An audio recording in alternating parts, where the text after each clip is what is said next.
Bonjour et bienvenue sur Français tout doux, le podcast qui aide à parler français plus naturellement. Salut Eve, oui, aujourd'hui on a un gros défi. Comment on fait pour arrêter de traduire dans sa tête?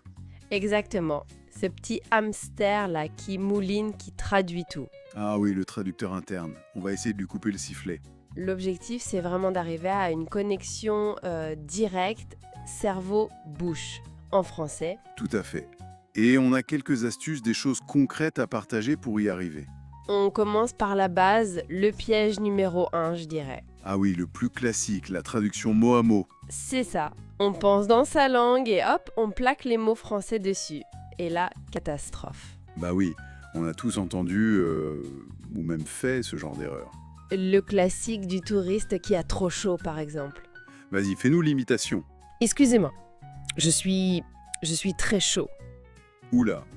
Alors attention, être chaud en français, ça peut vouloir dire être très motivé ou même un peu plus familier, avoir des intentions, disons, entreprenantes.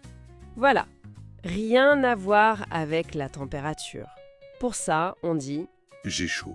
simplement. Comme on dit j'ai faim, j'ai soif, j'ai froid.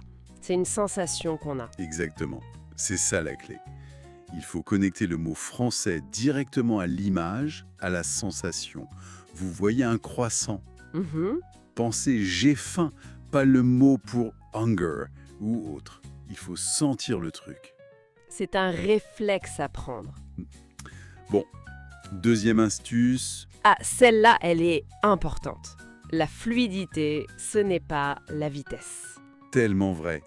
Il y a cette idée fausse que pour parler comme un natif, il faut parler hyper vite. Oui, ça donne des trucs inaudibles, genre...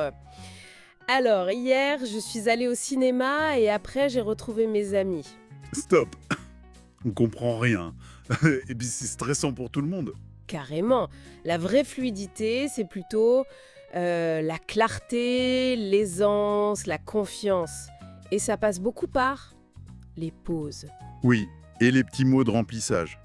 Faut pas en avoir peur. Au contraire, les alors, bon, comment dire, tu vois, enfin bref, on en utilise tout le temps en français. C'est même très très français. Ça permet de réfléchir un peu, de chercher ses mots sans paniquer. Tiens, faisons le test. Demande-moi ce que j'ai fait ce week-end. Ok. Alors, raconte, ce week-end, qu'est-ce que t'as fait de beau? Alors attends. Ce week-end, j'ai, j'ai surtout lu, en fait. Tranquille à la maison, tu vois, c'était calme. Bref, rien de fou, mais reposant. Mais voilà, c'est parfait. C'est naturel, ça respire. On sent que tu cherches un peu tes mots, mais c'est normal, c'est humain. Et ça aide vraiment à organiser sa pensée en direct. Donc, n'hésitez pas avec ces petits mots. Et ça nous amène logiquement au troisième point, qui est peut-être le plus libérateur. Ah oui, faire des erreurs, c'est bien. C'est même indispensable. Il faut oser se tromper. Chaque erreur, c'est une mini-leçon, gratuite en plus. J'ai une anecdote là-dessus, tiens. La boulangerie. Forcément. Ah, la boulangerie, le terrain d'entraînement ultime. Vas-y. Bon, j'étais débutante, mais pleine de confiance, tu vois. J'arrive et je lance « Bonjour, je voudrais une pain au chocolat ». Aïe. Le genre. Classique. Exactement. Le boulanger, pas méchant, mais un peu théâtral, il me regarde, il prend le pain au chocolat et il dit « Un pain au chocolat, madame. Un, c'est masculin. » Il a bien insisté. Ah oui, sur le coup, j'étais un peu rouge, mais je peux te dire que je ne l'ai plus jamais faite, cette erreur. C'est ça, l'erreur marque, on s'en souvient. Et puis franchement, relativisons. Carrément. Même nous les Français, on n'est pas toujours d'accord. L'éternel débat, pain au chocolat ou chocolatine. C'est vrai. Alors une petite faute d'article ou de genre, ce n'est vraiment pas la mer à boire. Le plus important, c'est d'oser parler. Oser, se tromper et, idéalement, en rire un peu. Tout à fait. Allez, un petit récap rapide de nos 3 clés pour penser direct en français. Ok, la première. On connecte les mots aux images, aux sensations. Pas de traduction mot à mot. On pense au croissant, pas aux mots étrangers. Bien. Deuxième clé. On ralentit le débit. La fluidité, c'est la clarté, pas la vitesse.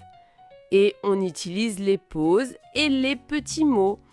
Alors, bref. Des amis, les mots de remplissage. Et la troisième, On accepte les erreurs.